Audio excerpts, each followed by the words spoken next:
90% of the time, if alcohol is involved, your crowd will probably be 2 to 3 times larger.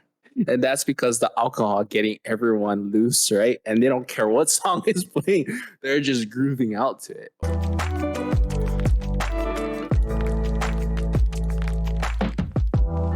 Welcome to the Deep Podcast. I saw it already. All right, take 2 and action. What's going on, ladies and gentlemen? Welcome back to another episode of this podcast, and it's called Welcome to the Deep. And I'm your host, Starr Sewell. You can call me whatever you guys want to call me. It's fine with me. You can call me the Samoan Thor. You don't have to, but I just wanted to make a joke. But we are on a new episode, and we have brand new guests. Just like last week and the week before, we bring on guests. And like I said in the last episode, I wanted to make this a guest-based podcast where I bring on different people from different aspects of life and just talk about them just a little bit more. Maybe if they're running a business or if they're doing like content creator or whatever it may be, they can, give them a new platform to kind of market themselves, put themselves out there and stuff. But yeah, let's bring this guest in today. We're going to get it started. So let's get it on going. This is the one, the only Mr. Tayler Fernandez, and he is the owner of Coconut Wireless Network. He's also a DJ. He is also, and I'm gonna let him tell you guys a little bit more about it. He's also in the piloting, part of life. So obviously I don't know the terminology, but he's basically a pilot. So without further ado, man, Tayler Fernandez in the building. Let's go. What's up, bro? How you doing? What's up, Starr? How you doing? Thank you for having me on your podcast. Yeah, for sure. I'm pretty excited. I hope you're excited to get this show going. So what's going on, podcast people, all you podcast lovers? Today's episode is brought to you by Anchor, the one-stop shop for all your podcasting needs. If you're thinking about starting a podcast or if you're already a seasoned pro, Anchor is the perfect platform for you. With their user-friendly interface and top-notch features, you can record, edit, and distribute all your podcasts to all the major platforms with just a few clicks. And the best part, it's freaking free. I said that right. It's free. Whether you're a solo host or you have a team of co-hosts, Anchor has got you covered. So what are you waiting for? Let's get it started, baby. Start that podcast, give Anchor a try, and let your voice be heard. Well, let's get into it, man. I was gonna call you DJ, but Mr. Tayler, let's tell us about your life, man. Where you from? If you got siblings or whatever, yeah, go ahead. Yeah. So first of all, my name is Tayler Fernandez. You can call me DJ T Fresh. That's my DJ name, or you can call me the Head Coconut or Head Muppet. But yes, I am the owner and founder of Coconut Wireless Network, LLC. I was born and raised in Honolulu, Hawaii. I went to lived in Waikele for pretty much the beginnings of my life, all the way till 8 years old. And then I moved to Mililani. So I went to Mililani Middle School and then Mililani High School. And then from there, I started work right after high school. Actually, the day right after graduation, I started an internship with a IT vendor, which provides services to other companies, organizations, schools, health organizations, for IT needs, right? So I've been doing it for about 9 years. Like I said, I've been doing this right out of high school.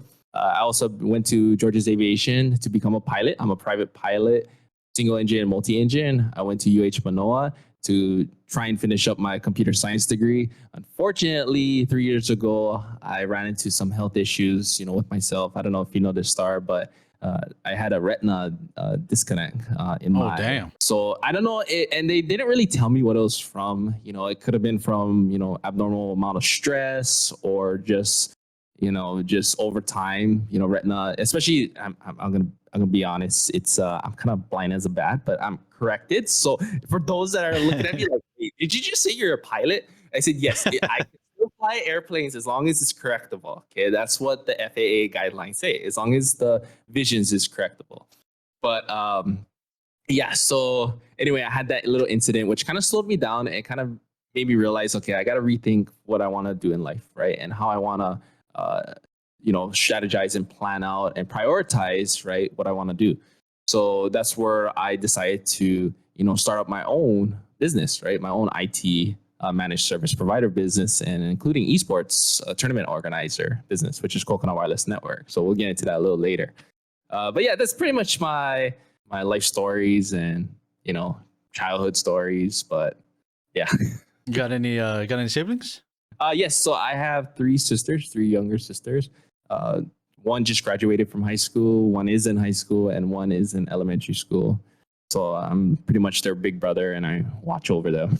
Big brother, you're the oldest, you're the only boy, so you the protector, man. Yep, exactly. Is there and tell me just tell me in like a quick story, was there any like big brother protection story that like I don't know stands out or whatever, like something happened and you had to put your foot down or either I don't know pull the boy on the side if they had a boyfriend or something like that. Well, it's funny you say that because there was a story, and it wasn't that big, and especially my sisters, they know because I came from, I wouldn't say strict, parental guidance, but it's just one of those that, I'm kind of like I'm turning into that parent. You know how like they go outside and they have like their skirt too high, or I'm just like, oh, who are you talking to? Like I'm kind of rolling into that, right? So they know I'm very protective, and then another moment that kind of triggered that protection as well. It was getting late, and this was recent actually. It was getting late. It was getting past like 10 o'clock, and my instincts, my own instincts was kicking in. I was starting to like call her. I was just like, "Hey, who you with?" All the stuff that my parents used to ask me, right? And I'm turning into that already, right? But I think it's more so like as you grow up, right, you start to mature and you start to understand why your parents did this, right? So I think that's what's kicking it into my own mindset. I'm already questioning her. I'm like, who's your friends? Who's these people? I'm waiting outside the garage, and I'm kind of making it known, like, hey, like, anything happens to her, I'm coming after whoever was last with her. Right, exactly. So And I'm the oldest of 5 too, and well, not two, but I'm the oldest of my siblings too. But what younger siblings typically don't understand that yes, our older sibling, instincts start coming out, and sometimes they may come off as like being parentish, and so like they would come back and be like, "You're not my dad," or "You're not my mom," or I'm like, "It's not. I'm I'm not trying to be your parent." You know what I'm saying? exactly, she came home late and she's like, why are you waiting? Why are you waiting around? And I was just like, cause I just want to make sure you come home safe. Why you got to be outside for? Cause I got to make a statement. Especially Star, I am a Portuguese. So, I come from a Portuguese family, right? And yeah, it's just one of those things that like, hey, we're very protective over our entire family, right? So we don't want anything happening. And for me, like I said, I was brought up to protect protect your loved ones, right? So it's kind of like, and my mom actually used a really good analogy. It's like, protecting the herd, right? Or protecting like the cubs, right? It's like the lion, right? So of course they see their children in danger, right? You better be far away from that lion. That's gonna go crazy. You know what I mean? So yeah, that's how I kind of look at it, And yeah, it's that instinct of growing up. Like I said, I was kind of like that too, where right out of high school, even my parents were still concerned over me, right? They'll be like, hey, where are you at? What's going on? So I'll be like, why are you guys bothering me? But I'm starting to understand why they did it, especially with all the crazy stuff going around, and I'm pretty sure about Yeah. you had experience with it, right?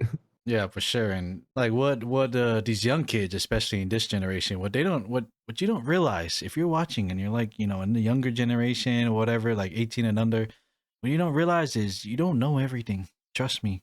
And we were in that stage where like, we thought we knew everything and cuz we got a little older or whatever, but you don't know nothing until you get super like you're out of the house, you're in college, or let's say you're older than that and you're married or whatever and you got kids, like you don't know nothing. Exactly, and I I try to tell them because I'm closer to their age as well, especially my sister that just graduated from high school. And I told her, I said, I said, hey, I said we're near each other in age, and I said this is what I went through, and I'm just saying, from my personal experience, So I think what's good about that is if you're older sibling, my recommendation is you pass on your experiences, whether it's good or whether it's bad. You teach them, what's right or wrong, right? So going back to it, right? What's good or bad, you share it with them, but you tell them, was it right or was it wrong? So Yeah, that's all you could do at the end of the day is you just tell them or show them what's right and what's wrong based off of your experiences and what your parents told you, and then it's up to them to decide what they want to do. You want to go with the bad decision, then you're gonna get the consequence. You want to get the you want to make the good decision, then you'll get the good consequence. So, especially sorry, I don't mean to keep on going on this, but just one last, especially when they hear it from a sibling, it's actually different. I look at it as, instead of them hearing it from a parent perspective, when they hear it from their own sibling that went through it recently, they will listen. And I see it with a lot of other siblings as well. Yeah, for sure. And it kind of brings me back to what my last episode was. And, my friend Ken, who was a host, he's a counselor and a football coach. And I seen what you just said is the teachers and the counselors are like the parents. And then the football coaches are like your siblings or your cousins and he was saying that he really liked the coaching part, not just because of the football, but because he knew and he could see that the kids trusted him more as a coach compared to a counselor or teacher. So it just makes sense. Yeah, let's move on. And, I know you mentioned pilot. So one of my questions is, what got you into being, looking or even just thinking about being a pilot? Because that's the typical, career field that when we're little kids, we grow up we're growing up and we're like, oh, I want to be a pilot. I want to be a doctor. I want to be the president. You know what I mean? What inspired you to go that route? So this story actually answers two questions, right? Another question is what got me into tech. So initially, I got my first computer when I was, I think, 8 or 9 years old. And it was my first Windows 98 machine. And of course, as we're at a young age, my curiosity grows, right? So I was just like, wow, what is this machine? With the big, the CRT monitor, right? Do you remember those, the square monitors, right? And they could do all these fancy things, right? And then, of course, back then for me, I didn't have internet. So I was just relying on the basic games that came with and everything. But I was so fascinated. I was just like, what is this device, with all these keys and everything, right? And it's, it's not like the toys one, right? Where it's just press T for Tom, right? It's like an actual device, right? Or a machine. So I was fascinated by it. And my grandfather, he's seen, my curiosity grow, right? So I asked him, I was just like, oh, well, what's inside this box, right? Which was the PC. So he bought me another computer, a newer computer, and he literally opened it up and took it all apart and showed me the different components. And I still remember to this day, how he took it out. He took out the RAM first. He took out the heat sink for it, then the CPU. He just showed me everything. And I was just blown away, right? Started, at a young age, your curiosity just So from there, after we put it all together, right? Like I said, I was just still mind blown with the computer itself. Then second, he got me a game. He was just like, hey, grandson, I got you a game. I was just like, oh, cool. What is this game? And I never seen this type of game before. It was called Microsoft Flight Simulator, right? Back then it was Microsoft Flight Simulator 2000. So I was just like, oh, this is really different from, the usual games I play with. And majority of it was I enjoyed a lot of racing games, right? So I was just like, wow, what is this? Especially being in, the cockpit and everything, there's just so much different buttons, so much different interactions, right? That's what built my curiosity with both tech and piloting. And ever since then, I just grabbed onto it and just continued with it. So every time a Microsoft Flight Simulator game would come out, I would buy the newest one. Every time different tech products come out, I'll do research on it, right? And of course, the technology, they're expensive, right? So I couldn't be like, I want the next computer. So that's what built my curiosity. And then as soon as I graduated from high school, I went straight over to Georgia's Aviation. And I was just like, look, I want to fly one of these, or I want to try and fly one of these. So I remember my first intro, they call it intro flight. It was amazing, Starr. I don't know how else to put it, but and of course this was one of those small Cessna planes, but when you're in that, it was a small cockpit, everything, the instructor was doing his thing. He's just like, all right, he's like, you're going to actually take off. I was just like, what do you mean take off? He's like, I'm going to watch you, but you're going to pull back and you're going to fly this aircraft. I was just like, this is my intro flight. He's like, nah. He said, you look like you can do it. So as I was pulling back and just felt the plane take off, Starr, it's just, something that you can't even put a price tag on it. It's just one of those moments. It was just amazing. or it was one of those core memories. Right. So right. All of that. And of course, that's where I grew my private pilot, single engine, and then multi-engine. And of course, from there, I was supposed to continue on to get my commercial and everything. But like I said, my incident kind of slowed me down. But I do plan on resuming with it. So to answer your question with, what got me into it, I mean, it's still to this day, you can check out my streams. You'll still catch me playing Flight Simulator, including I'm starting to build my own cockpit at home where I do have the joysticks, throttles, Airbus buttons, even like my screen. I programmed it to, be a wide view cockpit and other interactions with it. So, yeah. Oh, that's pretty cool. That's pretty cool. And just having your own little cockpit in your own house is, you can kind of like maybe convert it into like your little stream setup, because you mentioned you streamed and like, and just have it in the background, people just seeing this whole cockpit and like, whoa, what is that? That'd be pretty cool. Yeah. Yeah, I don't know, when you was talking about the that feeling, that feeling when you like take off, and I wanna like, I probably, until I get into that seat or whatever, and I'm off in the air, and in that moment, maybe I'll think differently. But because I am afraid of heights, I just don't have. I don't think I'm gonna.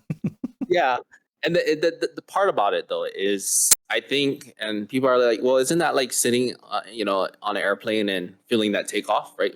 On any airplane, right? I said no. I said the reason why is because you see that runway in front of you, and you're the one that's making that plane fly. So as you're adding power, throttle, pulling back on your V1, right? Looking at your airspeed. And as you pull back, you start to feel the plane take off, right? You see your altimeter, which shows you how high you're going, right? You'll see it start to count, right? So, you're getting 10 feet off the ground, 20 feet off the ground. And the best part about it, you glance to your left and you just see yourself just floating up. It's like, I don't know. It's I'm gonna be honest. It's a high for me. Yeah. So, I feel it. Cause then it's like driving a car. Like you feel the control. Like you feel the whole body of the aircraft, and I understand that. And then, of course, like at the same time, like there's so many things going on. There's not just flying the aircraft, right? So we have this little terminology. It's called aviate, right? Which you fly in the aircraft. Then there's navigate, right? Make sure you know where you're going, right? And then communicate. So communicate is you're always constantly talking to tower all the time, So we're like talking in our own language. So like one time I was just like, okay, ready? I had one of my friends and he was just like, okay, I'll like listen. So I'll just say, okay, November Alpha 128 Alpha Romeo is requesting for the Red Hill 3 departure with Alpha. And then they'll come back. November 128 Alpha Romeo, Roger for North 2 arrival, or whatever it is, right? North 2 arrival. Cleared out of Bravo airspace, maintain 1,500 on departure frequency 119.1, squawk 0254. So like you're writing all that down. That's crazy. So they're telling you things, and then you're re-saying it back to them, and of course, like you're then from there after and this is like as you're taxiing or landing, you're like, okay, then switching to ground frequency. They're like 128 Alpha Romeo is coming out of North End T hangars, and they'll come back to say, okay, no, November 128 Alpha Romeo, taxi to 4 right at Foxtrot via Charlie. Then you tell them via Charlie at Foxtrot for 4 right, cross runway 4 right, line up and wait on 4 left, and then from there they switch over to tower. November 128 Alpha Romeo, caution, turbulence, wind 020 at 10, cleared for takeoff on runway 4 left. Yeah. And the thing is, you have to repeat it back. Whatever they say, you have to repeat it back because that's like your acknowledgement. That's crazy. That's crazy. Yeah. Well, there you have it, guys. If you're the co-pilot in the cockpit, that's exactly what you would hear over the headset. Yeah. Bro, I thought because I was a cop in the military, and we had to do radio transmissions, all that stuff, same thing too, but not on that level. That's crazy. That's a lot. If you ever want to just listen to it, just type in atc.com, and they actually have recordings, and whatever I said during this podcast, it'll sound very familiar. Now, of course, that was just VFR, right? Now there's something called IFR, which is instrument approaches, and they're even more crazier. Are you writing it down just for records, or just so that you repeat back exactly what he said? No, so like I'm writing it down to repeat back and to also plug in, because as he's reading all of this information, so like when he clears me, so he'll say cleared out of Bravo airspace on the Red Hill 3 departure, maintain 1,500. So I'm putting maintain 1,500. At departure frequency 119.1, so 119.1 and squawk 0246. So basically, what's that telling me is once I'm clear, right, or cleared out of the Bravo airspace, I need to climb and maintain 1,500 while I'm in class Bravo airspace, right? After I climb out of there, I need to switch over to my departure frequency to 119.1, right? And right now I have to squawk. So squawking is like your identifier, so they can see you, on those radars, right? They can see where you are at all time in their airspace. So I'm punching this in. It's kind of like punching in your license plate, but they can track it. So that's why it's key to write this all down, because there's no way there's no way in hell you can do both at the same time. Communicate it back and do it. You're going to communicate it back off of memory, and then you're going to be like, oh, what was my squawk? There you have it, folks. If you guys are listening and you guys are, interested in becoming a pilot, that's just a little snippet, just a little tiny little snippet of everything. Yeah, and like I said, I'm not. Don't worry, it gets easier once you do it, right? And of course, you're gonna have an instructor, a CFI, certified flight instructor, doing it.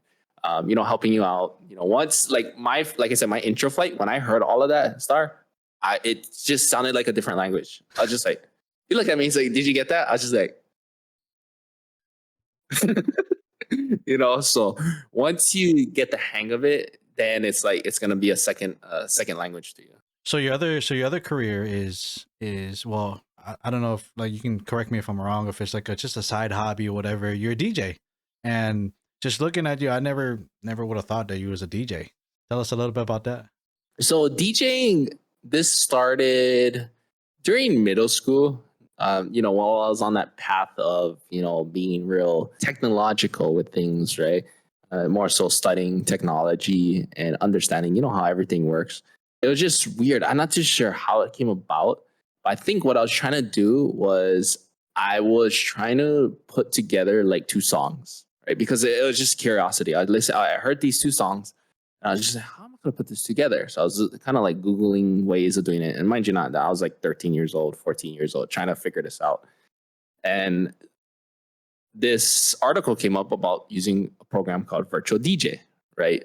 So I don't know if you guys know this right now, but if you go to virtualdj.com, you can actually download a free software version, if you want to try and DJing on your own. Well, of course, back then it didn't have all the same functionalities like it does to this day.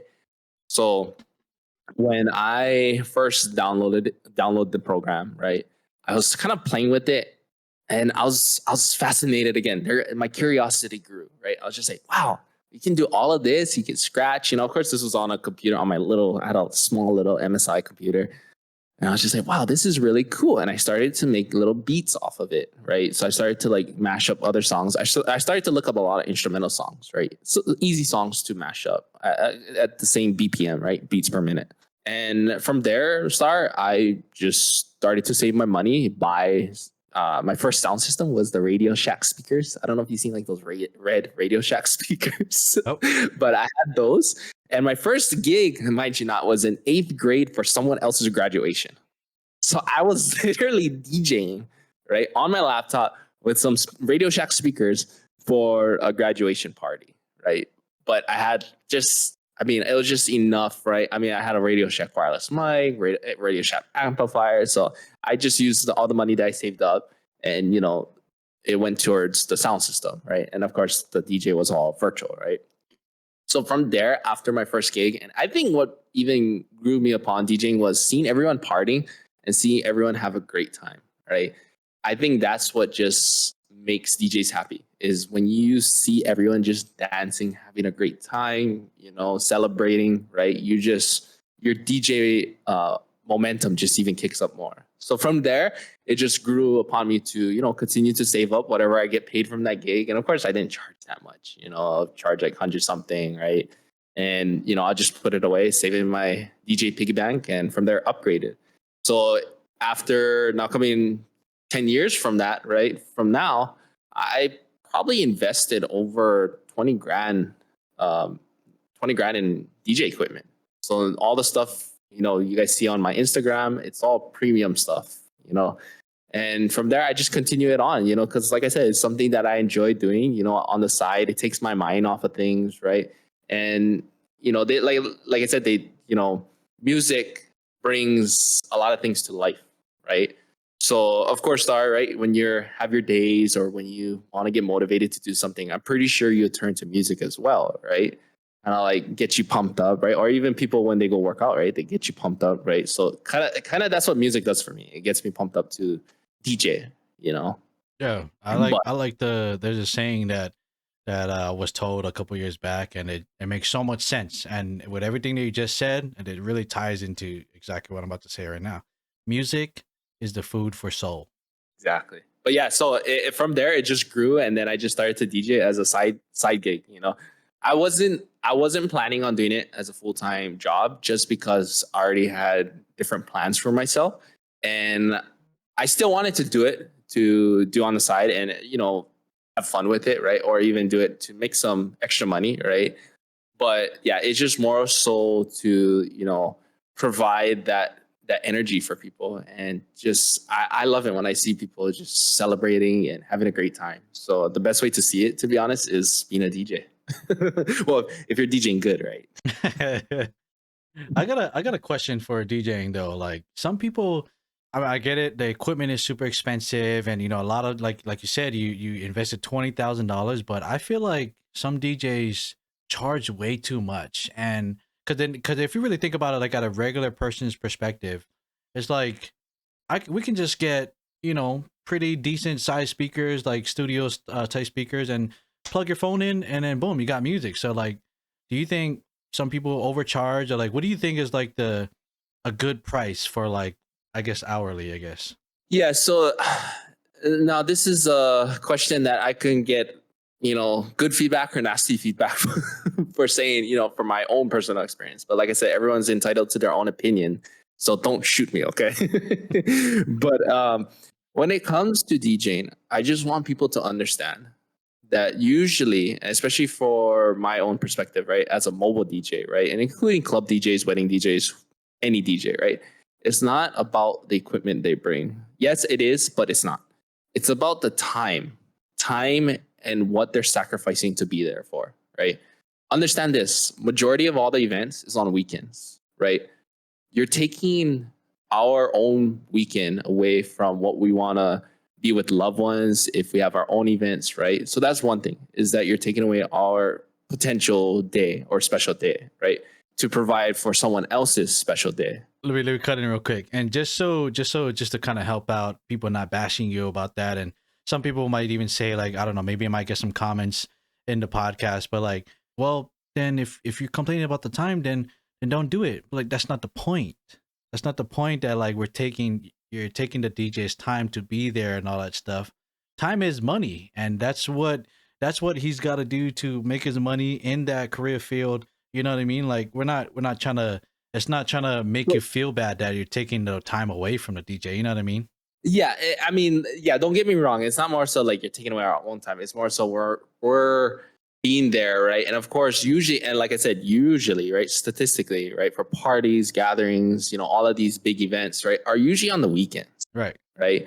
So we're, like I said, you're literally taking away their own weekend, right? And of course, most DJs have daytime jobs, weekday jobs, right? So this is something that, yeah, you're taking their extra time. And I get it. Yeah, you can, good luck for finding someone else. It's going to be the same thing, right? But getting back to the whole thing, that's just the day, right? Now let's look at time. So for me, when I do gigs, right, they tell me, they're like, let's use an example. Oh, DJ T Fresh, can you be there from 6 to 9? That's all we need. It's just music from 6 to 9, right? Here's our little itinerary. We're going to do this, do that, do this, right? So I'll be like, okay, cool. Am I going to show up at 6 o'clock? No. I'm going to show up an hour or even hour and a half earlier to one, set up, sound check, light check, and make sure everything is working, right? That's an hour and a half.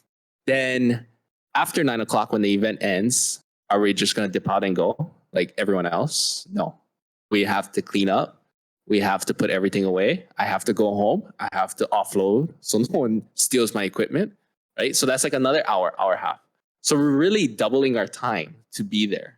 Right. So from a 3-hour event turns into a 6-hour event for us, right? To set up and break down.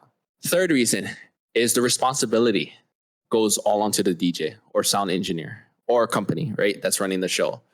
What a lot of people don't realize is a lot can go wrong, especially with technology and sound, right? You can go ahead, go to Costco, and I know they sell it, and I'm calling them out right now. They sell these like it's a DJ package, right? And it comes with these turntables, speakers, right? I don't even know what kind of brand they are. They look, I'm gonna be honest, they look generic people, so don't get it.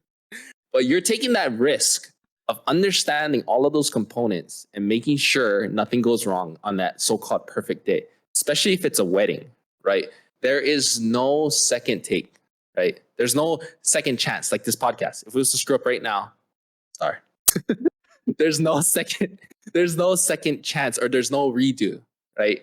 It's a one shot. So that's another thing that people got to realize is that we're under a lot of pressure when it becomes these types of events. Is that we're a professional to make sure that nothing goes wrong, to run everything as smooth as possible, where you don't even notice that. Yeah, it's kind of like that mindset of, well, why don't we just? It looks so easy, you know, everything was smooth. Why don't we just do it our own way, or go buy our own equipment and do it ourselves? Well, it's because we were professionals at it and we made it run very smoothly. I think, I mean, this is just me throwing numbers out there. I don't know the actual statistics, but I am pretty sure, like, out of all the parties that I've been to, all the wedding venues, birthday parties, graduations, all that stuff, I could say that 9 out of 10 parties had an audio issue or something messed up, or maybe something got unplugged, a little kid tripped over the wire or something. And what I get, you know, not pissed off about, what I like don't understand is some people get mad and like they start bashing a DJ or whoever's in charge of the audio. I'm like, bro, like it happens. You know what I'm saying? So like imagine if you were just running the system yourself and then all of this mess ups, now everybody's looking at you and then you kind of understand like, oh, but I'm trying to do this, I'm trying to do that, I'm trying to party, plan the party, I'm trying to, you know what I mean? Like that's what you guys, to my understanding, that's what you guys are doing. You know, you're not just playing music, you're making sure all the wires are good, you're making your spot checks and all that stuff. Because when I was growing up, I had a little similar thing with you. Like you just got interested in the technology part of mixing songs and all that stuff. Because at the same age, similar age as you, I started doing that, and I had I was so into Apple at the time, and I did a GarageBand, and so I would use GarageBand as mixing music, and then I started like my cousin or my aunties would ask me like, hey, can you do your cousin's graduation party? And so I started to do that a little bit, and then I thought I wanted to do it, but when when I started looking at the budget and like, you know, trying to get the good equipment and all that stuff, like, yeah, it was exactly what you said, around 20 grand. I was like, yep, I can't do that. And the thing is, you know, you'll have those moments where you have to, I mean, it's like a computer, bro. Maybe not as much as not as fast as like upgrading a computer, right? Like where you're supposed to be upgrading at least every 4 years, you know? It's more so, you know, your equipment can easily burn out, right? Because when you take it to events, you're usually, I wouldn't say pushing it, but you're kind of like bringing it at its higher end levels, you know? So a lot can go wrong. And yeah, like I said, depending on your usage of your own equipment, you know, you're going to be constantly buying new subwoofers, speakers, even DJ players. You know, I've seen DJs where they would go through 6 controllers, right, in like 2 years. And it's because of their high usage of it, right? So there's a lot, you know, there's understanding the software, there's understanding the controllers, you got to understand how sound works, right? You got to understand all the different frequencies, right? How to program your speakers to recognize different frequencies, right? Or even having the frequency response to each speaker from your tops to your subs, right? So that's what a lot of people don't realize is I look at DJs and I give them mad props, you know, because they're not just DJs pressing play like that. That's what everyone thinks. Okay, I'm a DJ. You know, they think it's that easy. No, there's a lot of other stuff that goes into it. You know, so I give DJ mad props. I consider them sound engineers, lighting engineers as well, you know, because they got to understand all of that too, right? Yeah, no, for sure. I totally get it, because I had a little taste of it. You know, I could have, you know, did what you did, save money, and, you know, start doing that, because I did a lot of graduation parties, and even one of my niece's first birthday party, I was performing a fire knife dance, and so I knew I had to perform. And then the last minute, the so-called cousin of the family, whatever, was supposed to DJ, flaked basically. And so my girlfriend, my wife now, but she was my girlfriend at the time, it was like, oh, Starr knows how to DJ. I'm like, DJ Starr.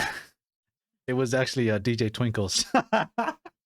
DJ Twinkles, yes, sir. Yeah, but no, but I already had my laptop on me because I needed my music for my performance. And so I was like, okay, I guess I got my laptop, everything's good. And yeah, I just DJ right on the spot. And like, I was literally there the whole time because I couldn't really, I mean, I was enjoying the party, but I couldn't go and mingle with the cousins and the family because I had to make sure everything was in line. I had to make sure everything was plugged in. And Exactly. So like some of the events I do, and usually it's more so like I would know one person from that. That's how they found me, right? And they'll tell their people, they're like, oh, use DJT Fresh, you know?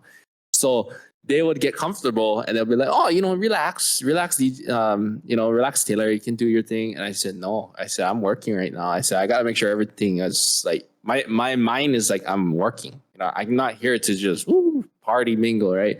Like it's to make sure everything works because once it stops working, you're going to get that nice little, you know, you're going to get those nice like heads, right? Looking at you like, what's going on? that's exactly what I was going to say. It's like, you tell you relax and then, okay, you go to the bar and grab a drink. And the moment you step away and you're at the bar, right when you grab that drink, the music cuts off. You're like, oh, heck no. I almost cracked my head once because what happened was I played a song and I timed it on my phone. So I was just like, okay, I got 3 minutes and 30 seconds. I got to use the bathroom. Unfortunately, the day before that, I had Taco Bell. My stomach was just all bust.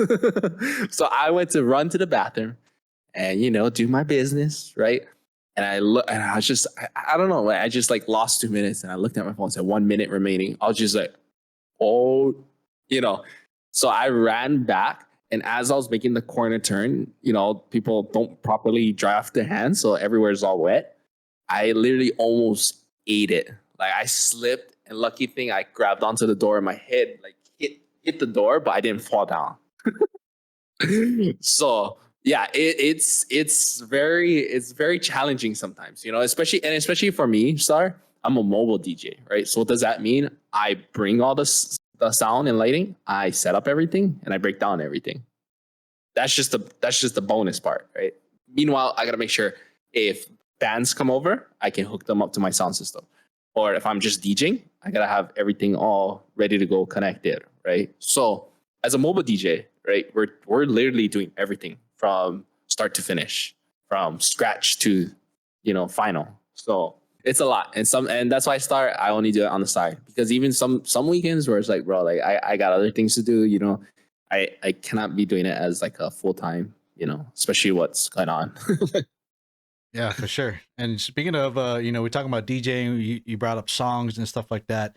We're gonna get into this segment called the top 5, and I wanted to, you know, I sent it to you earlier because I wanted to, you know, make sure that you got your list going on or whatever, but. Give me what your top 5 music genre is, and just personal, and then maybe we can. If we got some time, I could see what the top genre is for like different parties that you've been through. So, what's your top 5 music genres? So my top 5, number 1 on the list would be pop. Number 2 would be hip hop. Third would be I'm not too sure what genre this, like if this is an actual genre, but it'll be oldies. So like 80s, 70s. So basically funk. Kind of. I mean, like, is there a genre for oldies? There has to be. Well, I think in the 70s, 80s. Where classics work? Yeah, classics would work. Yeah. Yeah, classics. So like, you know, all of those old school songs, right? Like Earth, Wind, and Fire. So yeah, so that would be my third. Fourth would be EDM, and then fifth would be R&B. Damn, no country in there? Come on, man. And the reason why, right? I do like some country songs, but it's not a hot topic towards DJing.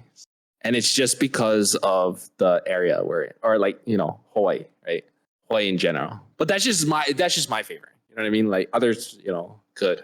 I'm guessing, is that your first country? No. So my first would be classics actually, because Okay. I don't know any party that's not as lit as if classics was played at least a partial time of the party. Oh yeah, So most definite. That's why if you notice, my first three is actually what gets the party going and continues the party. So those three genres, I always like have to figure out what kind of crowd this is, because it's one of the three. It's got to be classic, it's got to be hip hop, or it's got to be pop. I mean, you could probably start off with like I don't want to say EDM, but maybe more like a lo-fi, just background music, everybody settling in, and then you mix in one of the maybe hip hop songs, because then you get the young generation popping, and then it starts booping up, and then you blast the classics, because then usually the older generations, they got some drinks in them, and then it starts going like, hey, you see my flow? Like, I got a flow. Come on now. Yep. I mean, that's speaking of that, Star, and that's something that DJs love to see, is when I go to an event, and that's one of the questions I ask them. I said, "Is there alcohol allowed at this event?" They're like, "Yes." Why? Do you want some drinks? And I said, "No, no, no, no, no." I said, perfect. Usually, right, 90% of the time, if alcohol is involved, your crowd will probably be 2 to 3 times larger. And that's because the alcohol getting everyone loose, right? And they don't care what song is playing. They're just grooving out to it. Or like any song you play, they'll jump right into it. So that's just a little something I just wanted to point out. Yeah, I mean, especially when you play that one or two or three classic songs that just everybody in the world knows. The Yep. beers, the drinks start going up, and they start freaking singing along to the words, and then you hook them. But yeah, so your list is kind of like almost the same as, according to Google, what the most listened genre, at least for this past couple of years, and R&B hip hop is number one. Then actually Latin is number two. Then it's rock, pop, and then world music. I don't know what world music is, but that's probably just like other different cultures or different languages or whatever. I would consider Latin another pop too. That would kind of go into my pop list. Just because some of those is like they call it party anthem songs, They're just under the Latin side of it, you know what I mean? So they all have good beats. That's why, like, pumped up beats. So to me, the Latin would be pop. It would be under my pop category. You know what? I just thought about it. I'm surprised. You're in Hawaii. And I didn't see no Hawaiian reggae in there or any reggae or. So the reason why, and for those that are in Hawaii, be nice to me. The reason why reggae and Hawaiian is not on my list is because I hear it everywhere. And the hard part is that the thing about reggae music and Hawaiian music, right? Well, Hawaiian is a little different from reggae. So let's talk about reggae real quick, okay? And this is just my opinion, guys, right?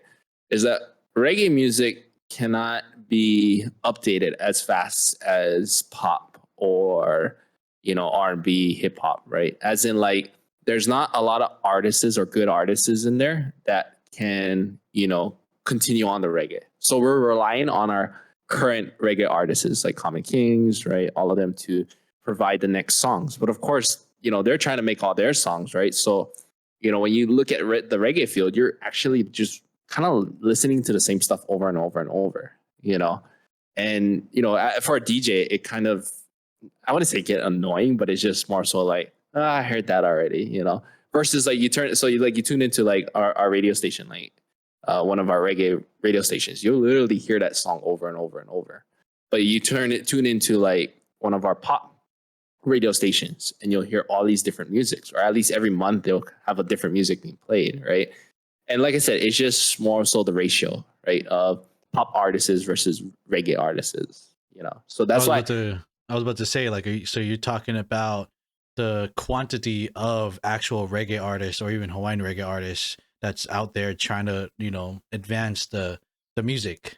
Yeah, and that's why, like I said, I would give reggae artists a lot of props too, including Hawaiian artists. It's not easy. It's not easy coming out with those types of music, And a lot of people, like I said, it's not saying I don't like it. It's just more so the repetitiveness of it, right? But when they do come out with new music, it's like you gotta leave it on repeat until you get sick of it,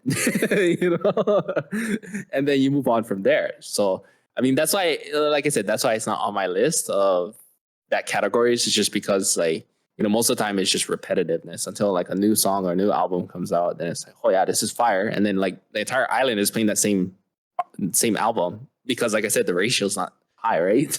Yeah, I do gotta shout out Maoli though. Maoli with Oh, yeah. what he does in his music and what they're doing over there. Yes, they stay true to the reggaeton, not reggaeton, and the musicality around it.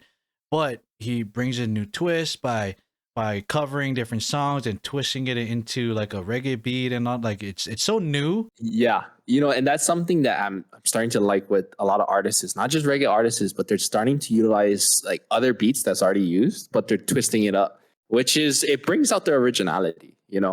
So yeah, even for our own reggae artists, they're starting to redo other songs or even add their own reggae twist, and I actually enjoy it. I'm just like, geez, this sounds better. You know what I mean?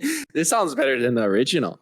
So I mean, it's kind of hard though because it's like it was from that category, but then now it's morphed into this category, right? So it's like I consider it like hybrid genres. But yeah, I completely agree with you, Star, on that.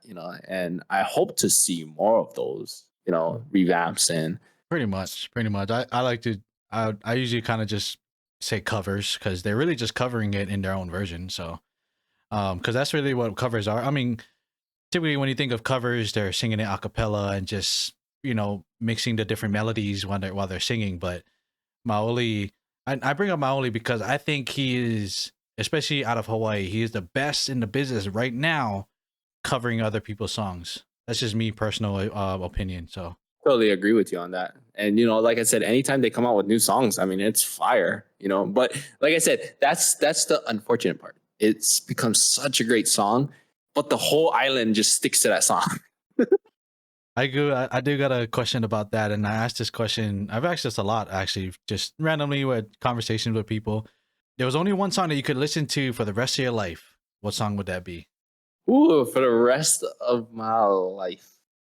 Star, I mix and mash and listen to a lot of music, but I would have to say, and this is a toss up, I would say maybe September by Earth, Wind, and Fire.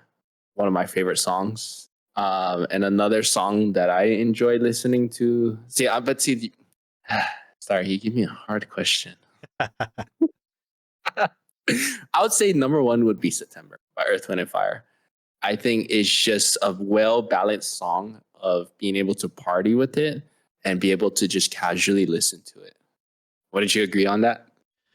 I mean, I to a certain extent, I think for me, it's more of like a partier type. I mean, I can vibe and chill to it, but then I tend to start grooving more and then start getting pumped up and like, you know what I mean? So I feel like it's a little bit more on the partier side, but I can vibe with it too. Yeah, and that's the thing too. Like for me, and of course, for those that watch my stream, right? I'm more of that type to like, just I gotta be moving. You crazy. And that's how I am. And that's how I am in life. I'm kind of like that like September vibe. You always catch me kind of happy go lucky, right? And just, even when I'm teaching, I'm just, kind of just grooving to, some music, and that's just me. And that's why I like September, a song like September, But yeah, if I had to pick any other song, it'll be September. All right. My turn. So the song, and just like you think about a well-rounded song that, I could vibe to, I could chill to, I could actually get pumped up to, and, and party and stuff. So this song fits a lot, and a lot of people get confused, and I have to explain myself, but it is Purple Rain by Prince. Purple Rain. Yeah, that's actually a really good song. Good song choice. I could see some of it.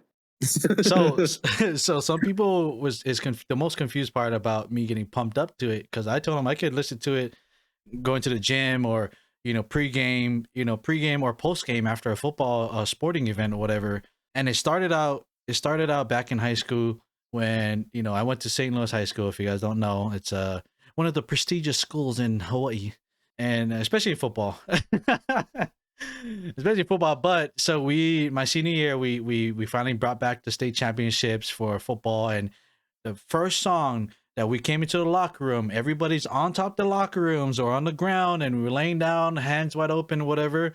Purple Rain is playing, and we're all singing it to it, vibing back and forth, like and then some people was getting hyped, and so it started off, with that moment, and I was like, I can get hyped to this song. And it's funny you say that. Actually, Star, I want to bring that up. With I guess for those sports enthusiasts out there, when it comes to getting pumped up or getting ready for a game, I'm curious on what kind of music do you guys listen to? As in, like, for me, like my music I used to listen to get pumped up was the oldies, the classics. I'll listen to like the Temptations, Earth, Wind and Fire, a lot of old school songs, and some of the guys too that like when we play football, like in the locker room, they would have like the hip hop and the kind of rap I don't understand, and we'll just switch it up to the oldies, and the whole locker room would just get fired off of that song. It can be something like the Temptations or My Girl. Dun, dun, dun, dun, dun, dun, dun. I got sunshine. Like Bro, one of those. I think it's one thing, right? I think it's one thing to get like actual like EDM or hip hop or hard rap that like gets that actual beat, pumped up. But on the flip side, with the classics, I feel like when people start singing the song, they get more involved. Their whole body gets into it, and you just feel that flow even more. So you get more pumped up. I think that's what it is.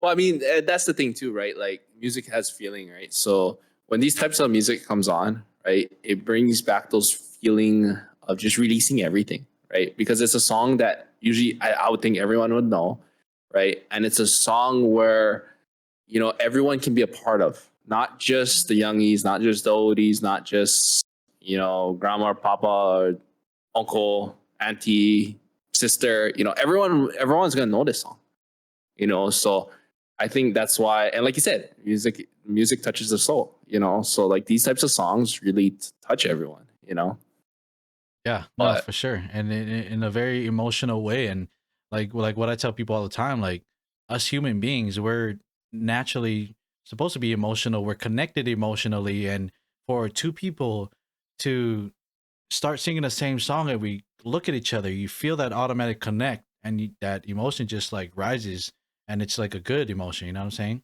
Yep, exactly. And bringing back to that's why I like being a DJ. So when I see those moments, it just makes me smile. Yeah, so like if you guys are watching or if you guys are listening on YouTube, yeah, go ahead and comment down below what type of music that you love listening to, what pumps you up, let me ask you guys that question. If you guys had one song to listen to for the rest of your life, what song would it be? Put it down in the comments, and let me see what's out there, and maybe I'll read it out on the next episode. If you guys are on Spotify, thank you guys for listening, watching. What the heck am I saying? But yeah, listening and watching on Spotify, yeah, go ahead and leave a review on this episode. Much love to you guys. So I just wanted to shout out YouTube and Spotify real quick as we start getting into the final parts of this podcast. And so we're gonna shift gears, and we're gonna go back into what we was talking about earlier with Coconut Wireless Network. And I'm gonna let I was gonna say DJ. I'm gonna let Taylor take over and like tell us what sparked the idea of the actual forming organization as in CWN, and and then going out branching out to like hosting tournaments or the tech company and all that stuff. So first of all, this goes back during the pandemic.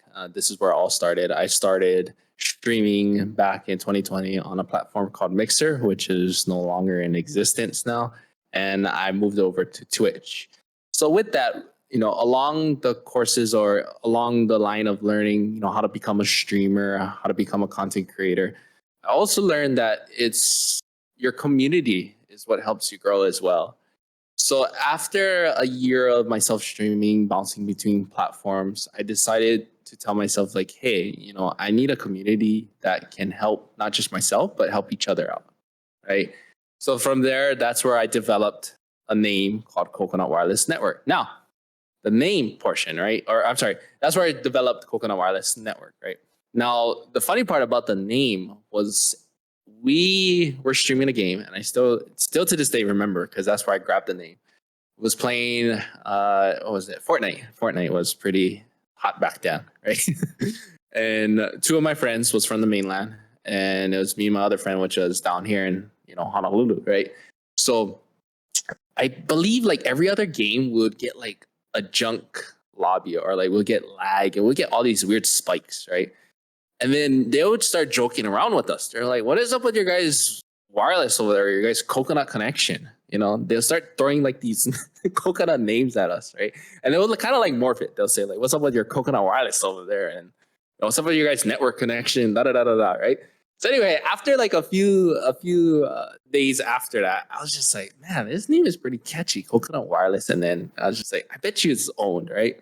So I looked it up, and Coconut Wireless is still owned. I forgot who it's still owned by, but there's two companies here and then in the mainland where they actually make routers. So they have Coconut Wireless routers. Anyway, I looked into the name even further, and Coconut Wireless Network wasn't taken or was taken back in 1990 for a radio talk show. And I forgot who it was, but they used to have something on the radio called the Coconut Wireless Network. And of course, Coconut Wireless, right? The slang term for it is, everyone talks, right? It's all about what's the talks, right? What's the haps. So anyway, the name from Coconut Wireless Network stemmed from a Fortnite game. After that, once I developed the name for the community, I started to grow it, right? Invite other streamers, gamers, content creators, and people that I knew. We first developed a COD team off of it. There was probably like 9 of us that was kind of serious into Call of Duty. We used to enter in a lot of Z League tournaments, so it was kind of just more for fun, as like a try and be a competitive team under Coconut Wireless Network. And then I told myself, I was just like, okay, well, this is fun creating tournaments, right?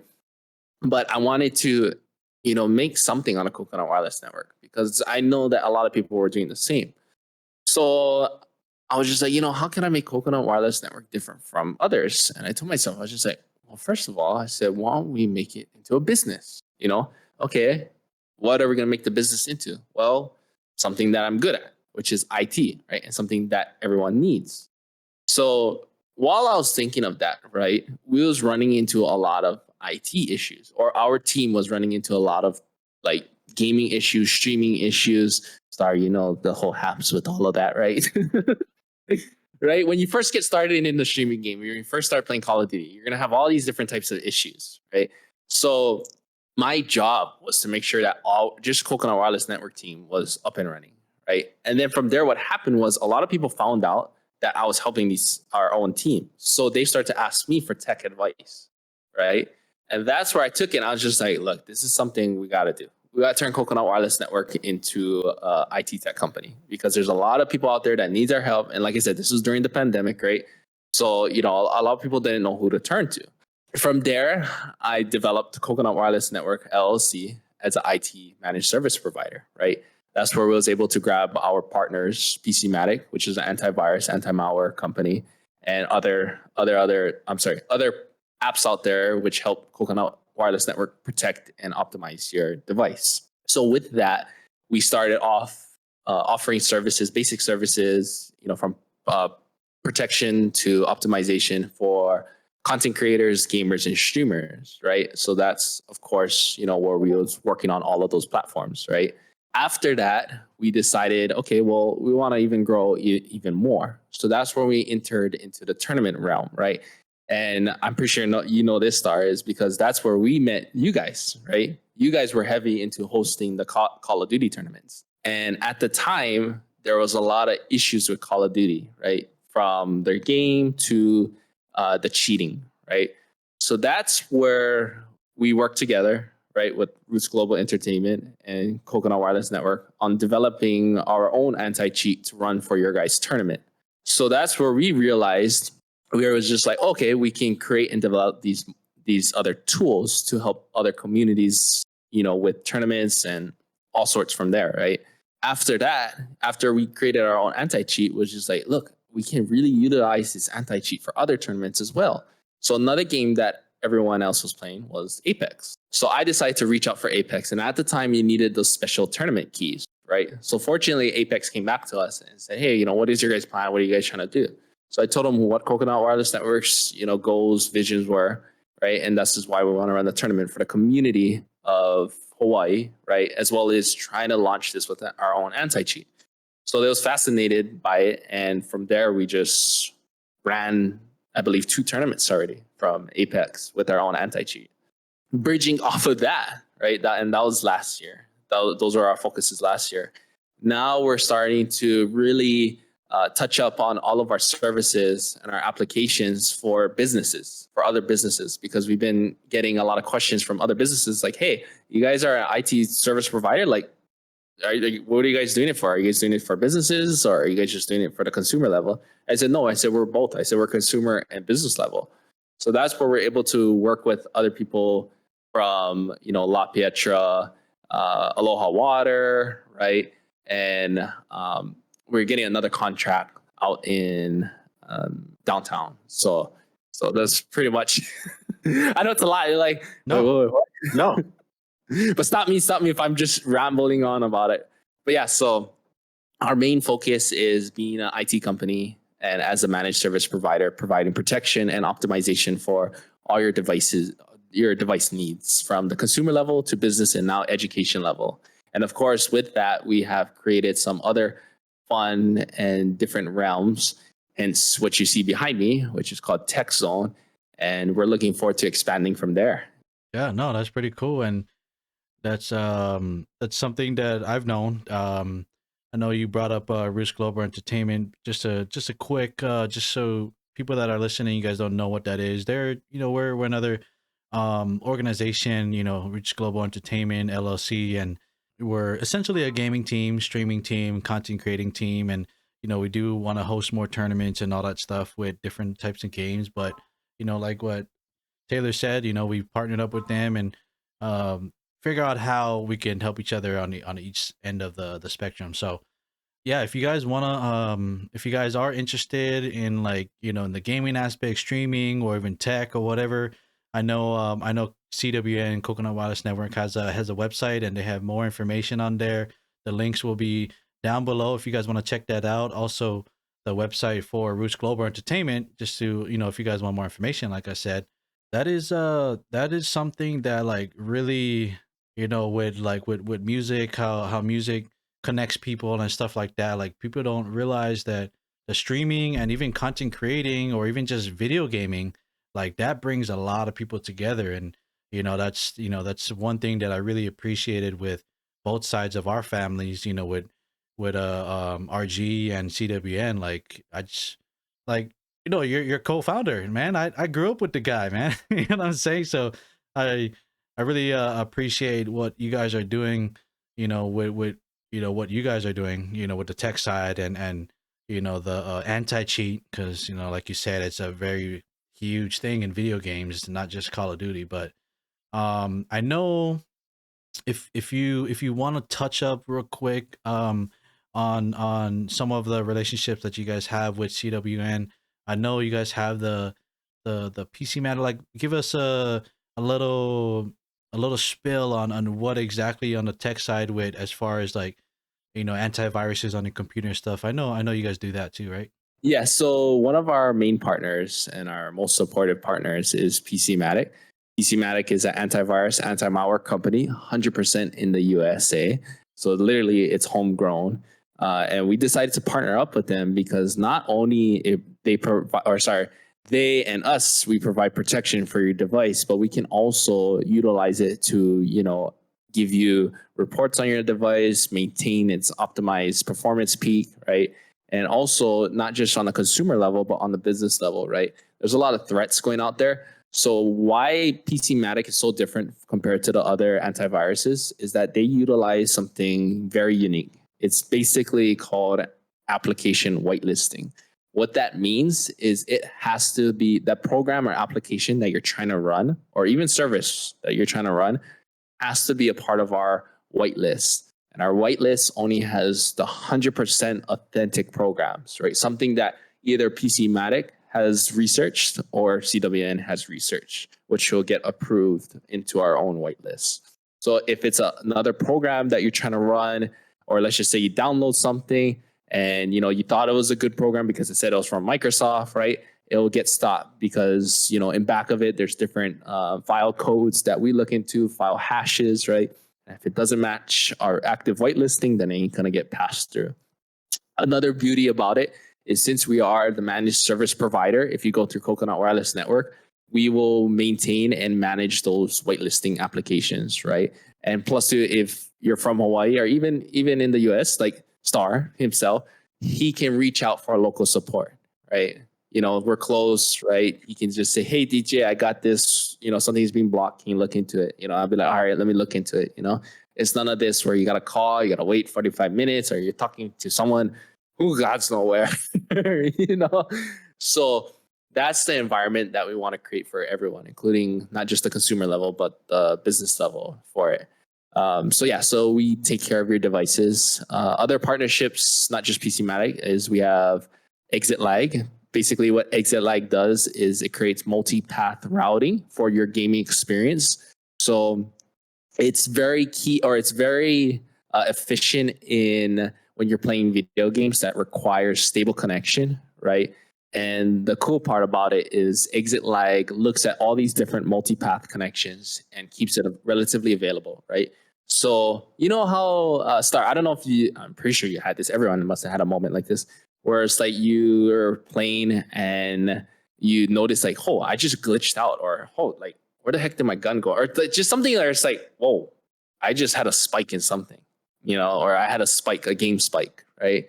The reason for that is because what happened in that connection, an accident or something might have went wrong. So picture yourself going on different highways, right? Or having one highway, right? Without Exit Lag, you have one highway to go back and forth from, right? So your device is going back to the game server back to your device, right? What's happening is that if any accident or some packet gets lost in that highway, it'll cause disruptions, right? Same thing with normal traffic, right? You have an accident, what's going to happen? Slowdowns, right? So what Exit Lag does is it redrafts all of these different highways, and it observes it within milliseconds as you're playing the game. And if it notices a spike happening over here in real time, it will automatically switch it to the next highway to prevent you from peaking out. And that's the unique part about Exit Lag. And that's why we got a reseller partnership. So if you go to our site, we're actually selling month-to-month keys cheaper than Exit Lag themselves. And of course, if you want more information about it, just check us out, coconutwirelessnetwork.com/shop. And we have a lot of details on Exit Lag. Another partnership we have is RenderForce. Starr knows a lot about RenderForce, don't you, Starr? Mm-hmm. So RenderForce is basically a designer application, logo maker, logo animation, video intro maker. And it's used by top level businesses from Bose to BBC, I believe Amazon, Intel, they all use this application to make their commercials. We decided to partner up with them because when I first became a content creator, I was looking for something to, be different, right? I wanted something to look professional. So I found RenderForce. I was just like, wow. She's like, does people even know about this? So as I was using it, I decided to integrate it with Coconut Wireless Network and share it with our own Verify. And then from there, since we became a business, I decided to share it with other content creators, gamers, and even businesses. So even the school that we're working for, they love RenderForce because they're like, wow, this is so professional. And that's why we grabbed the partnership with them as well. And like I said, you can buy our Coconut Wireless, or I think it's called CWN design packages, where we can basically build you your own animation video. And then last but not least is our Make-A-Wish partnership, our charitable Make-A-Wish partnership. So we decided to go with Make-A-Wish because, during all of this, right, there's always that time to give back, right?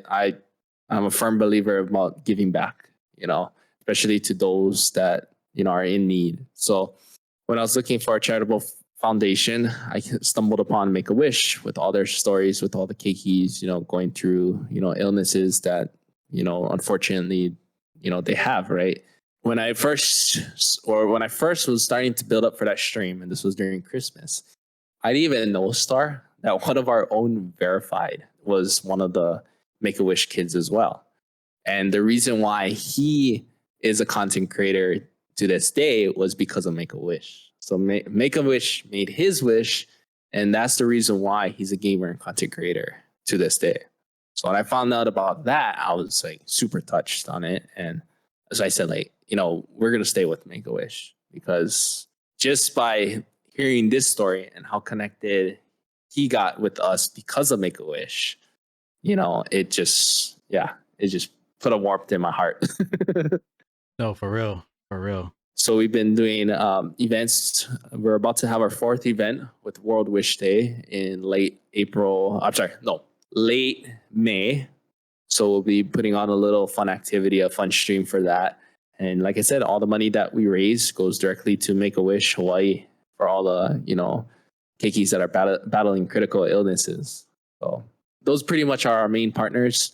Oh, that's good. That's good. Obviously, you guys can see, if you guys are watching and listening, you guys can tell that they put so much effort into their vision, their motto, their what they want to do. Not just for themselves as a company or organization, but for the community. And they're starting out in Hawaii, and eventually probably gonna merge out into the world, because in order to change the world, you got to take it one step at a time. So. Yeah, and like I said, Coconut Wireless Network is here for business, but at the same time, we're here for the community. We're here for you guys as well. So that's why we love doing what we do. Even what's behind me right now, and that's something I'm about to talk about, is one of our business partners, which is La Pietra. So for those of you that don't know, La Pietra is a Hawaii school for girls, and basically they have their education level starts at grade 6 to grade 12. And right now I provide the IT needs for them. And so what happened was, they was looking at different ways to help the school, right? Integrate technology into the school. So I told them, I said, well, Coconut Wireless Network is here helping content creators, gamers, and streamers. And I said, I think you guys are missing those similar types of core objectives, right? After the proposal of Techzone, right, they first looked at me like, oh, what is this, another like gaming area or esports, right? Which is something that they still needed. But I told them, I said, no, I said, this is not an esports arena. This is something bigger. This is a technological realm where it enhances the student's experience to go outside of the box, right? And that's where the birth of Techzone came out. So behind me, you see a couple of things. You don't see the others because they're off camera. But one thing that you will see, or two things that you'll see, is one is the esports arena. So as you can see, there's a line of computers across the wall, which is something that we are working on with the kids to get them into the HHSAA platform. So we're looking at tournaments like Rocket League tournaments, League of Legends, Super Smash. We want to get them in. We want to create a team for them, and we want to put La Pietra on a roadmap. So that's one of the things Coconut Wireless Network is working on. Another goal that Coconut Wireless Network is working on is a robotics team. So as you can see to my right and left, I have these cool NXT robots that I'm having the students do special objectives to, as well as the playing field behind me. So these are all custom playing field objectives that Coconut Wireless Network is developing and making. So the cool part about it is, I'm not just having the kids build or to, do a task and just complete it, right? What I try and do is I try and bring the objectives, the issues, I try and bring it to life, right? So when they first came in here on a robotic day, it was dark. There was stars. I had stars shooting all over the place. The playing field was all like lit up from the projection. And basically I made it like, kind of like an asteroid attack. So basically what they had to do was collect these little, I call them crystals, right, on the playing field. So they had to build a robot, design a little chute for it to collect the crystals and program it, right, without touching it or without cheating, right, because these crystals are technically radioactive. So what I believe in is, if you bring, like I said, issues or things to life, right, stories to life, they will become more acclimated. They'll become more driven to do the task or to complete the task. So that's one of the stuff we're working on. And from there, once they get comfortable with the entire robotic platform, from the build concept to the design, programming, right, and even journalism of robotics, then from there, we're going to do team bonding or team building, right? So team building would inquire, development of putting them into a team, competing against each other, right? Competing classmates to classmates, and then from there, putting them on the roadmap for competition with other schools.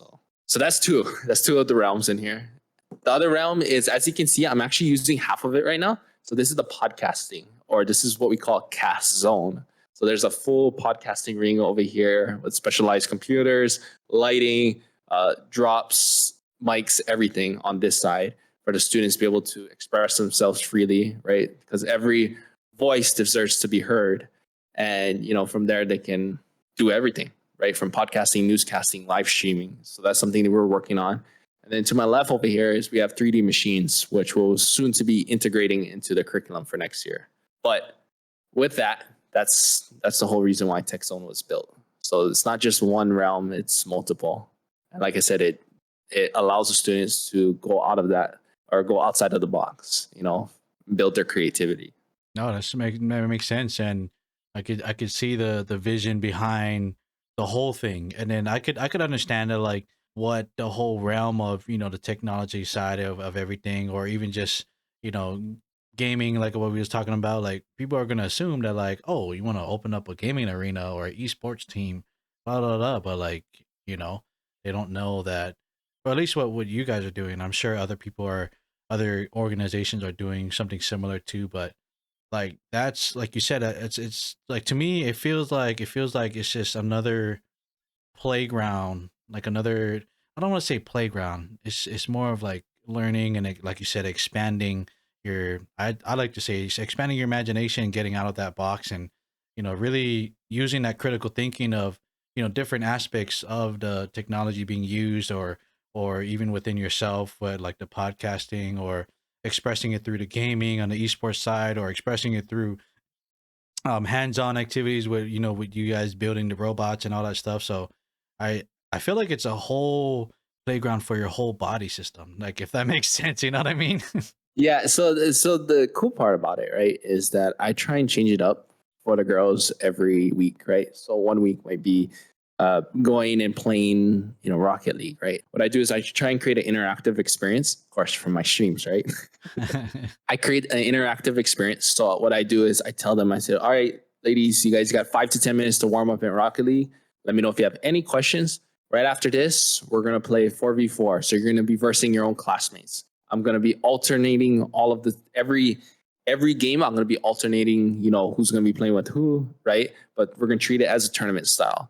Then what I'll start to do is I'll start to even change the different modes off of it. From there, I would coach them up, right? So you can see in live time or in real time what mistakes they're making, right? And you can fix it from there. So after like game 2, I would say, all right, headsets off. Look at me. Let me show you where your mistakes was made. So don't do this. Try and do this. Okay, do this, do that, right? Within that 60 seconds. From there, it's going to be fresh in their brain. Okay, Mr. Tayler told me not to do this. I'm trying, do it like that. And that's where I see their improvement.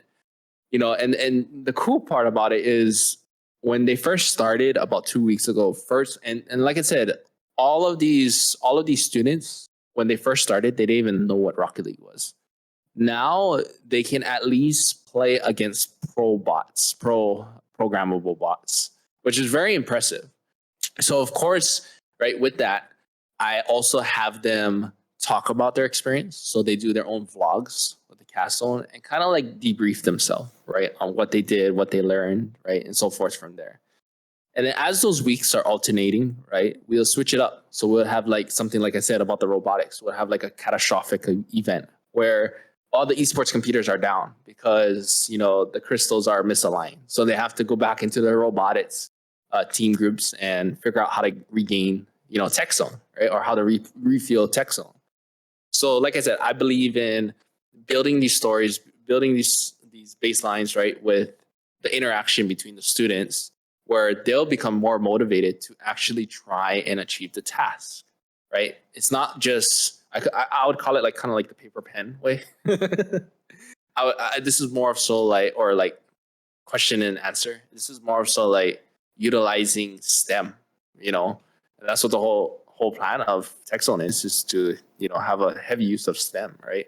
So you can see, you know, all their creativities, their science, their technology, the engineering, the mathematic skills all come into place when you start to switch them off into these different realms. So I see, you know, the thing that you're doing with the tech zone, and I think it's a great idea. And especially with this younger generation and the generations to come, like they're so much more tech savvy than, you know, us and our older generations, because everything nowadays is all technology. And I think having them dive deep into different aspects, and like what you was talking about with the robotics and an actual video gaming and vlogging, you know what I mean? People may not think that vlogging or videoing yourself is technology. No, that's technology, bro.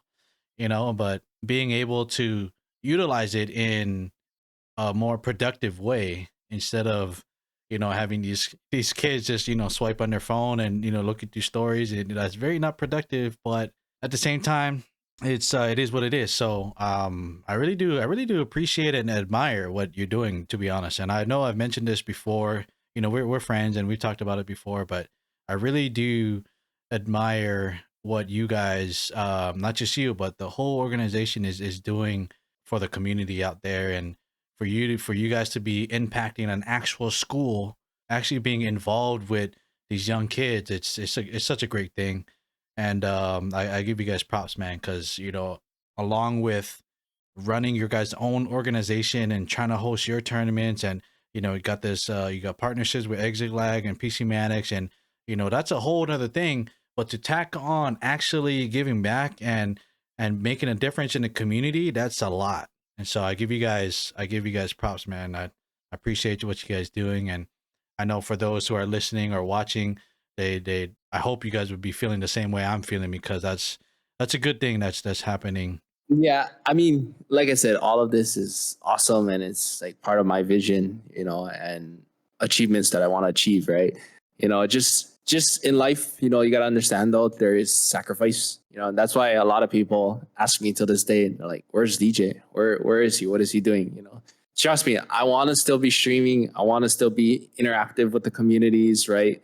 And doing all these fun things, even playing video games. But, you know, trying to build for others, I think becomes a more priority for me. That's why I get into all of this, you know, and I try to be there for all the communities. But, you know, when it comes to something like this, right, there's certain sacrifices that has to be made. You know, and I tell people, I said, that's why they don't really see me around, right? You don't see me streaming as much now, right, Star?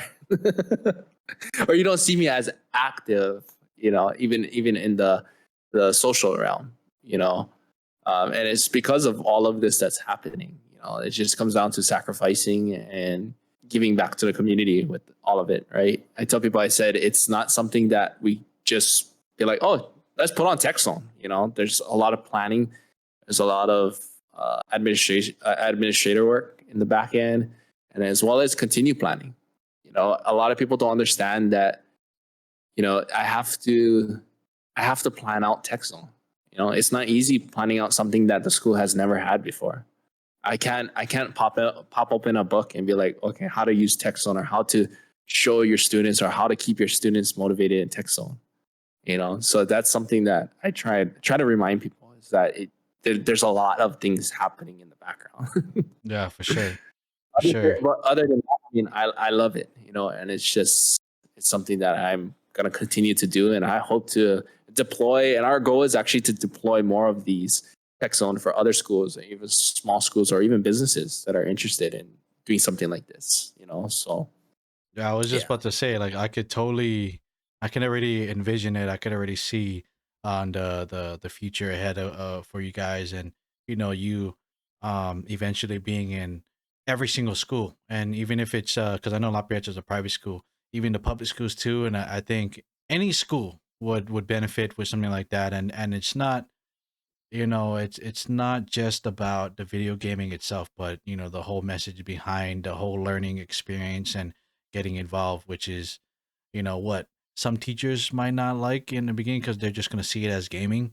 But then when La Pietra is going through all of this and they see the success and then they see exactly what's happening, I think you're gonna be in pretty much every school in Hawaii, and hopefully maybe expand to the rest of the nation. But Yep. but yeah, One bro. can only hope. Yeah, only can hope, right? But hey, hope that's why I live a lot of my life through hope, and it's a positive thing. And yes, hope can be scary, and hope sometimes gives you, I don't know how to say it, false. I wouldn't say hope gives you false. I think it's more so dedication. Yeah. And that's what a lot of people don't have nowadays is, and even for myself. And that's why I told myself, after what happened to me, I told myself, I'm like, man, I gotta really be dedicated in what I do, because that's what's gonna push you, that's what's gonna make you prevail from the rest is your motivation, your dedication, right? Even though you don't see what's happening in that very split second, right? Just like how CWN was born, right? CWN was made as a joke, as a name, as a team, as a little like team that we had, right? Now it's an official business where we're trying to expand out to all the other communities and other businesses, right? So of course, with that, I always told myself, I always looked at CWN. That's what remotivated me. There would be times, Star, I'll be like, man, do I want to continue this? This is like, I don't think this is gonna work out. This is not gonna happen. I told myself, I said, nah. I said, this is gonna happen. I'm just gonna tell myself this is gonna happen. And so I'm not here to flutter my wings or anything. We still have long ways to go, bro. We still have long ways to go. Yeah. But for what has happened behind me was because of all of that.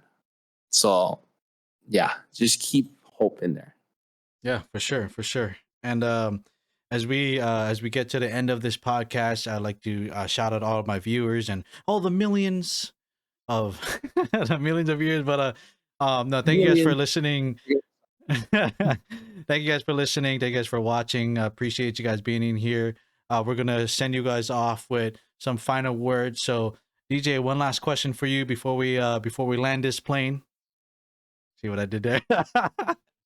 Final approach. Final approach. What's one advice you'll always remember and try to live by? I would say one advice, and just real simple, is keep on going. Keep on going. Don't let the darkness try and fail you. Don't let the bads talk you down. Just keep on going. Because if you keep on going, you'll eventually hit what you want to hit, or you're eventually going to meet that light of achievements. So that's something that I live by till this very day. And like I said, look at what's behind me right now. There are many points where I could have stopped and this would not have happened. I've been through so much battles to make this possible. I mean, I would say to the point where I got mad and I wanted to cry. But I told myself, keep on going. This is gonna happen. This is gonna make it.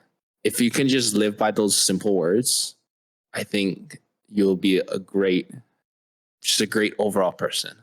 Yeah, no, and some people don't realize that, like, yeah, you may have an end goal, that you're pursuing, and if you keep on going, you might find something else that might even match what that goal was, or even be better, because you just never know what you're gonna come across. You know what I mean? Yeah, and it's funny because what always brings me back to that on keep on going, and what kind of built from that was, you ever watch Nemo, Finding Nemo, and Dory? It's like, just keep swimming, just keep swimming. Exactly. Right? She visually shows, right, what they was looking for, right? They was trying to go to the bottom, right, to find the mask, right? But what Dory in her mind, right, her mind was just like, just keep on going, just keep swimming, right? Eventually you'll find what you need to find. And that's what they were trying to prove, right? And that was a message that Disney was trying to prove, right? Is just keep on going, because eventually you're going to hit your achievements. And of course, in the movie, right, they went through all that darkness, and what did they find? They found the mask, which had the dress to find their son. I love it because Nemo is actually one of my favorite movies of all time. So, yeah, but yeah, man, it's been a pleasure and honor to have you on this podcast. We dove deep into a lot of these subjects that we talked about. And if you guys are watching on YouTube, make sure you don't forget to like the video, subscribe to the channel, hit the notification button so that you guys don't miss any new episodes or any short that comes out on YouTube. If you guys are on Spotify, please follow this podcast. If you guys are able to leave a review, let me know what you guys think. There is a feedback section at the bottom. So I appreciate you guys. Once again, Mr. Tayler, Fernandez, thank you so much for blessing us with your beautiful presence. Thank you so much for having me on your podcast. Of course. Don't worry about it. But without further ado, guys, I'll catch you guys on the next episode. And we out.